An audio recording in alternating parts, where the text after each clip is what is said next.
La saisonnalité de la maladie de Kawasaki au Japon est similaire à celle de varicelle, érythème infectieux et fièvre phalangoconjonctivale. La saisonnalité de l'incidence de maladie de Kawasaki est bimodale avec des sommets en juin et janvier. Nous avons recherché si cette saisonnalité bimodale est exclusive de la maladie de Kawasaki. Le nombre de cas signalés mensuellement de la maladie de Kawasaki et d'autres maladies infectieuses pédiatriques entre 2000 et 2010 a été obtenu respectivement auprès de la surveillance nationale japonaise de la maladie de Kawasaki et des rapports sentinelles de l'Institut national de maladies infectieuses. Le nombre mensuel de cas a été ajusté sur la durée des mois. Pour chaque mois de l'année, nous avons compté combien de fois le nombre mensuel de cas a augmenté ou diminué par rapport au mois précédent. Nous avons utilisé la série chronologique de 2001 à 2010, car janvier 2000 n'était pas précédé d'autres mois. Le comptage maximal de l'augmentation ou diminution était 10. L'inférence statistique pour identifier un sommet, c'est une hypothèse nulle dans laquelle une augmentation et une diminution sont aléatoires dans chaque mois de l'année. Nous avons utilisé la distribution binomiale de Bernoulli exprimée dans les équations suivantes.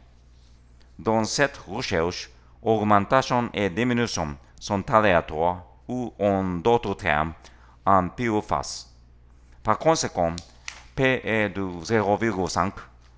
N représente le nombre de tentatives de lancer de pièces. N ici est de 10 et K est le nombre de fois que les cas mensuels ont augmenté par rapport au mois précédent. La figure 1 montre la probabilité binomiale de Bernoulli et sa probabilité cumulée. La probabilité cumulée d'un registre 9 ou 10 augmentations à partir d'un registre sur 10 ans est de 0,0067. Cette probabilité est très faible, rejette notre hypothèse nulle. En d'autres termes, l'augmentation de ce mois en un an n'est pas accidentelle, mais elle est significativement consistante. Nous avons défini les augmentations sur 6 à 8 ans comme pas consistantes. De même, nous avons défini les diminutions dans 9 ou 10 comme consistantes et celles dans 6 à 8 ans comme pas consistantes. Nous avons donc introduit le terme séquence d'augmentation, SDA, qui indique une séquence de mois avec une augmentation consistante et ou inconsistante. De même, nous avons introduit le terme séquence de diminution, SDD. Le sommet est défini comme un passage d'un SDA à un SDD dans une condition où le SDA contient au moins un mois d'augmentation consistante ou la SDD contient au moins un mois de diminution consistante. Maladie de Kawasaki, varicelle, érythème infectieux et fièvre phalangoconjonctivale partageaient une saisonnalité bimodale similaire.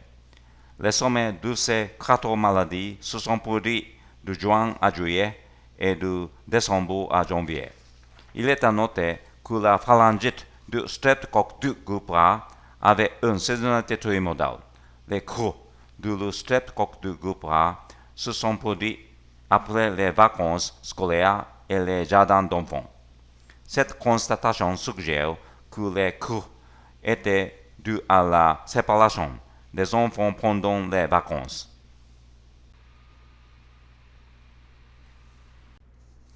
L'exemple de streptocoque du groupe A suggère que le terme scolaire peut être un déterminant significatif de la saisonnalité des infections pédiatriques.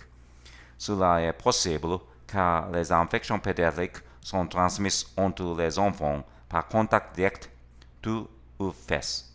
La saisonnalité bimodale de la maladie de Kawasaki est partagée avec la varicelle, l'érythème infectieux et la fièvre phalangoconjonctivale. Cette découverte suggère que la maladie de Kawasaki est également transmise par une voie partagée par ces trois maladies. Nous remercions Yoshikazu Nakamura et Mayumi Yashiro de l'Université médicale de Jichi. Merci.